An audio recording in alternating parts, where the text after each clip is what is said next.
หมายทรงค่าลูกเห็นหมายสุขค่ะ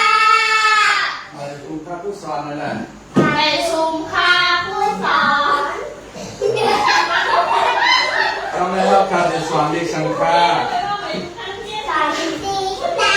เอาสอนดีใกล้เนาะค่ะโตไม่เล็กใกล้มีหลายโตโตไม่เล็กใกล้มี18โตเอาใหม่ได้ก่อน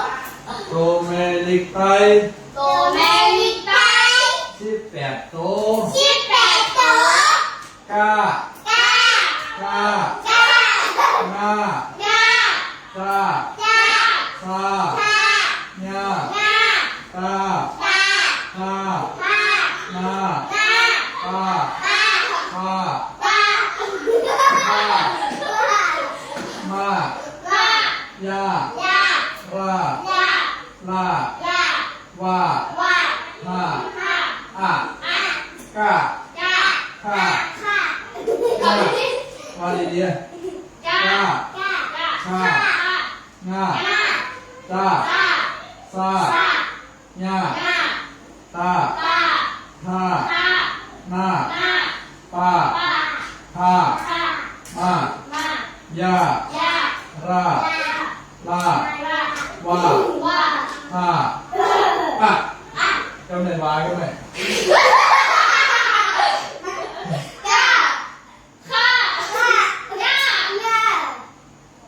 อะไรวะเฮ้ยตาซาญ่าตาห้าหน้าป้าห้ามาย่ารามันเหมือนรอเลื่อนอ่ะราเป็นเพี้ยนดินเนี่ยราอันนี้เพี้ยนดินลาว่าห้าอ่ะก้าข้าหน้าตาซาญ่าตาห้าหน้าป้าห้ามาย่าราว่าห้าอ่ะฟังได้เลยตรงไหนซ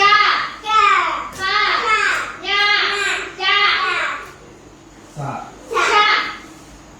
ญ่าตาห้าหน้าป้าห้ามาย่าราว่าห้าอ่ะคำในอาจารย์เตือนหล่อเข้าไปสอนเต้นะสอนเต้ในวันที่1น่ะ28โต๊ะมันถึงมีเมเกล5โต๊ะพอวันที่1มาในเข้าได้สอนเต้เมื่อในเข้าสอนเอามังกรมันหลอดที่มีในบ้านในห้องขึ้นมาสอนเจ้ามุมดในเสียงการสอนหลายๆสอนที่เดบันสาอุกก็อ่านเดบันก็เรียกก่อนอ่าน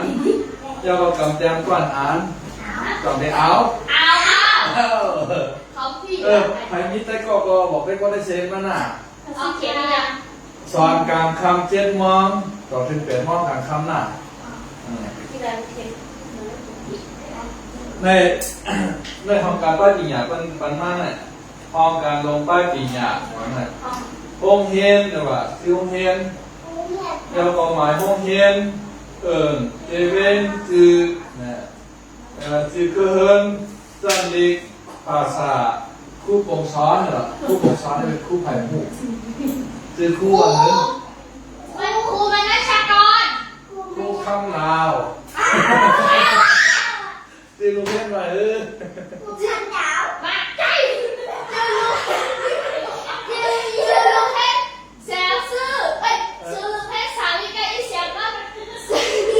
เราเรียนเราแซงเลยเราแซงเลยเป็นพี่ช่างหลายก้อนเน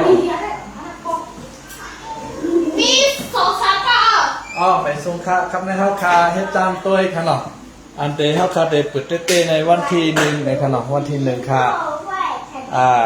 สังว่าพี่น้องก็เลยใครมีลูกมีหลานก็มาผัดปันข้าวใจคำเหลาสอนไล่ในคณะสอนตีเอากะเอาคาเตมีกำเตียมปันเฮสาวปันเฮหนึ่งก้อนหนึ่งปับกำเตียมหนึ่งก้อนหนึ่งอันในขนมคำในก็เขาคาสอนตัวจามตัวเรียนในขนมไปสอนเต้ค่ะ